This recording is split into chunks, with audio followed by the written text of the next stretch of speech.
முறை பிரகாரம் பரிந்துரை செய்யப்படும். அந்த பணிகளை மேற்கொண்டிருக்கும். இப்போ நீங்கள் கேட்ட கேள்வி என்னன்னா, இப்போ ஒவ்வொரு முறையும் இன்றைக்கு நீதிமன்றமே நீதி அரசர்களே இன்றைக்கு ஆளுகிற திமுக ஸ்டாலின் அரசை கடுமையான கண்டனம் தெரிவிக்கிறாங்க.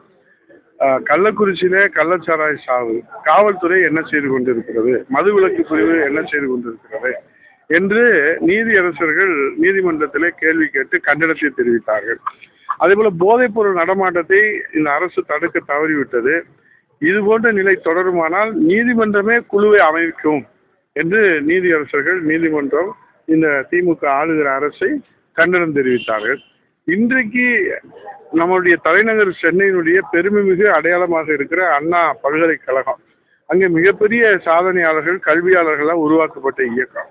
அந்த பல்கலைக்கழகத்தில் இன்றைக்கு நெஞ்சை உருக்குகிற வகையில், இதயம் சுக்குநூறாக உடைந்து போகிற வகையில் இன்றைக்கு ஒரு சம்பவம் நடைபெற்றது.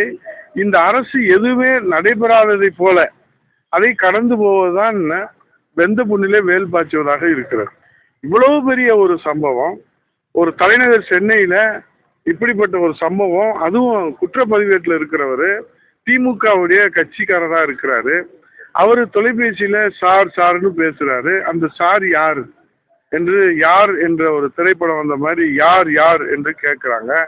மாண்புமிகு எதிர்க்கட்சியுடைய தலைவர், கழகத்துடைய நிரந்தர பொதுச் செயலாளர், வருங்கால முதலமைச்சர் புரட்சி தமிழர் எடப்பாடியார் தொடர்ந்து கேள்வி கேட்குறாங்க.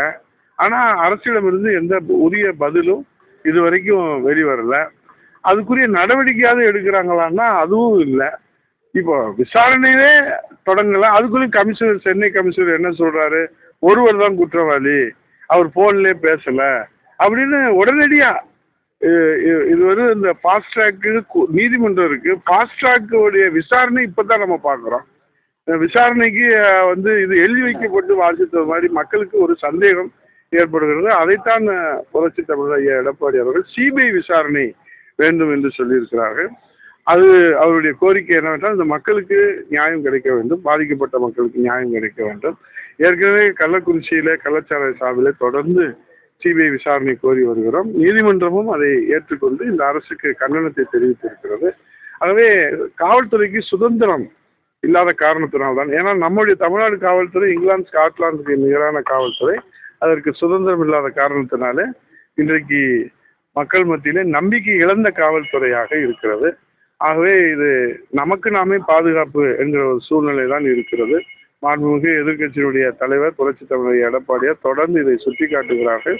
இந்த அவல நிலை போக்கப்பட வேண்டும் என்று தொடர்ந்து போராடி கொண்டே இருக்கிறோம். நம்ம பார்த்ததே இல்லை.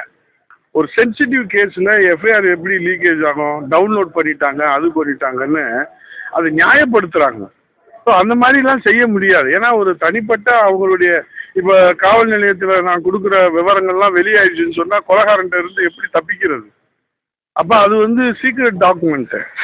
அவங்க கொடுக்குற தகவலெல்லாம் அதில் பதிகிறாங்க. இது எல்லாத்துக்கும் தெரியும். அது கமிஷனர் விளக்கம் சொல்கிறாரு. எஃப்ஐஆரில் புகார்தாரர் என்ன சொல்கிறாங்களோ அதெல்லாம் நாங்கள் பதிவோம். இது எல்லாருக்கும் தெரியும்.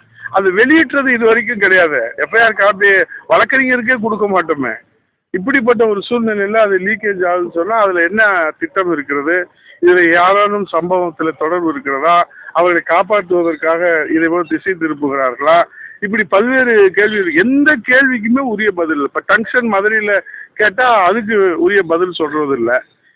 ஏற்கனவே 10 மாத காலம் என்ன பண்ணீங்க அப்படின்னு எதிர்க்கட்சி தலைவர் சட்டமன்றத்தில் கேட்குறாரு. முதலமைச்சர்கிட்ட பதில் இல்லை.